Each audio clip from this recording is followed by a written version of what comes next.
by the Secretary of Agriculture, Sonny Perdue, former Georgia governor, and he is the take I want to hear on Georgia. Good morning, Secretary Perdue. Welcome back to the Hugh Hewitt Show. Good morning, Hugh. I actually am joining you as a former governor this morning. We want to make sure we stay real legal. Yep, stay real legal and stay real turnout. What do you make of the early voting in Georgia and the prospects for David Perdue and Kelly Loeffler?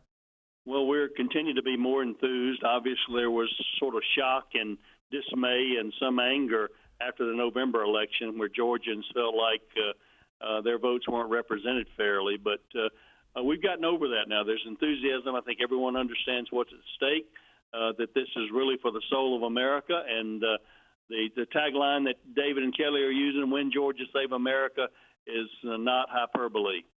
Now, there have been a couple of analytics put out, pieces of analytics from 538 and from Politico. The Politico piece is simply Democratic cheerleading. They read in the early voting a big upswell of the black vote, and they say the Democratic congressional districts are turning out in bigger numbers, and there are more voters. Is there any way to actually know that, or is that just cheerleading? Well, I think there are public records they may be referring to, but again, it's really cheerleading as well, trying to encourage to act like they are winning. I'm on the ground here in Georgia, have been for several days now, Hugh, and I don't see that. I think there's enthusiasm in these towns I've been in Georgia. People understand what's at stake. They understand the heart and soul of America is really hinging on this vote. Now, I do not believe that the Democrats running there, John Ossoff and Raphael Warnock, represent mainstream Democrats. I just don't think they are even remotely close to the mainstream of the Democratic Party, much less the center of America. What's your assessment of the Democratic candidate, Sonny Perdue? Well, you're absolutely correct that they don't represent the mainstream Democrats. They certainly don't represent mainstream Georgia Democrats. These are caricatures that Hollywood has created.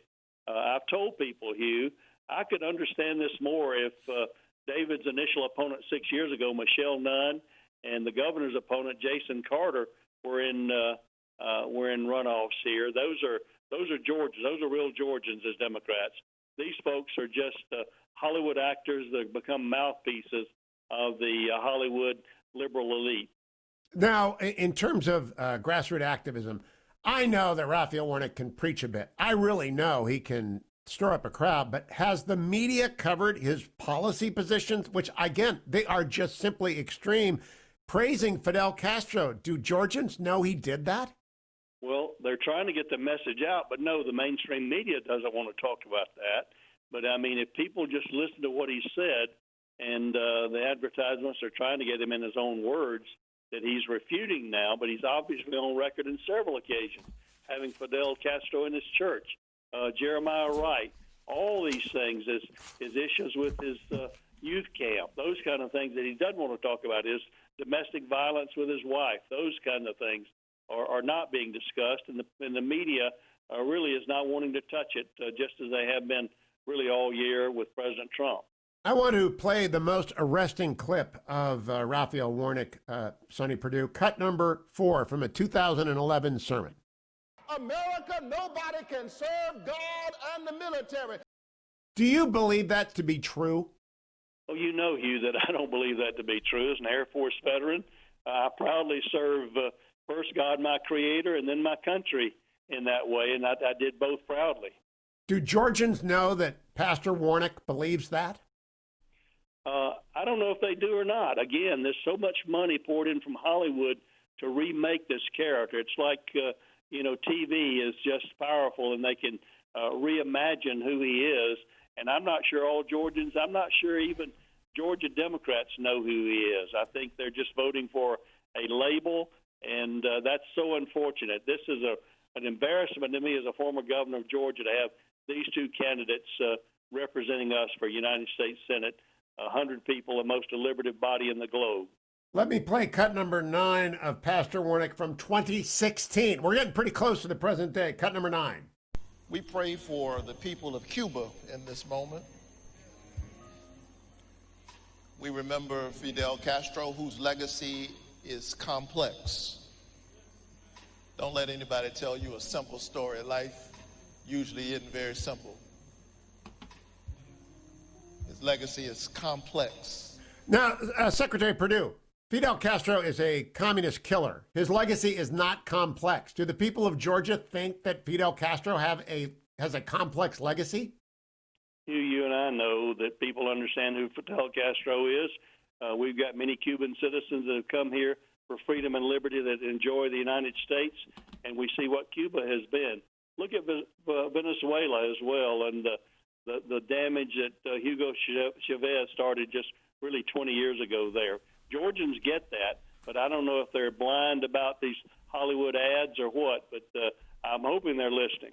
One last cut from John Ossoff, the empty suit, and I say that charitably. He's also a CCP funds recipient through a cutout company. Cut number 2. We need to send a message this year. We need to send a message that if you indulge this kind of politics, you're not just going to get beaten. You're going to get beaten so bad you can never run or show your face again in public. Now, Secretary Perdue, I've been in Georgia a few times, and I don't like the SEC. But even when I'm down talking the SEC, people are polite to me. They don't want me to run me out of the state. John Ossoff, that is just not the Georgia I know. Well, John Ossoff or Raphael Warnock don't represent the Georgia I know and love and plan to return to as a citizen. And that's why I'm here campaigning for David and Kelly, because truly the soul of the nation holds in the sway of these 2 elections. That's no hyperbole, Hugh. Well, let's close by talking about Senators Perdue and Senators Loeffler.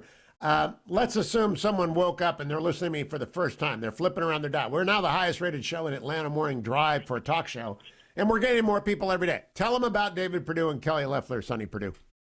Well, I know David obviously better, but he's my first cousin.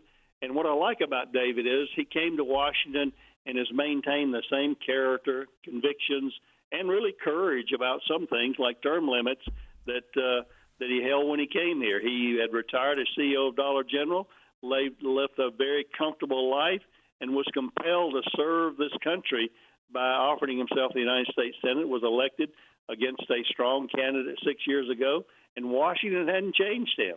He stood with the president over conservative values and accomplishments, and he'll do it again. Kelly Loeffler is a woman in her own right. She grew up as a farm girl in Illinois, feeding hay and feeding the livestock and working in the fields. She's got that rural grit that really defines her, and she also has been a strong advocate of the president's supporter. And I think they're the firewall to keep us from going back from the things that President Trump has accomplished in his term. You know, that firewall thing, let's close there, Secretary Perdue. I know you've testified to Congress a few times. If the Senate is not run by the Republicans, there will not be one Republican chairman in all of Capitol Hill, and oversight of Team Biden will be minimal, if anything. How important is that to run in the government, to have a check on Joe Biden? We've always had a check where we would move slightly right or slightly left depending on elections. This is not a slight turn to the left. This is a sharp 90-degree turn to radical liberal agenda, you know.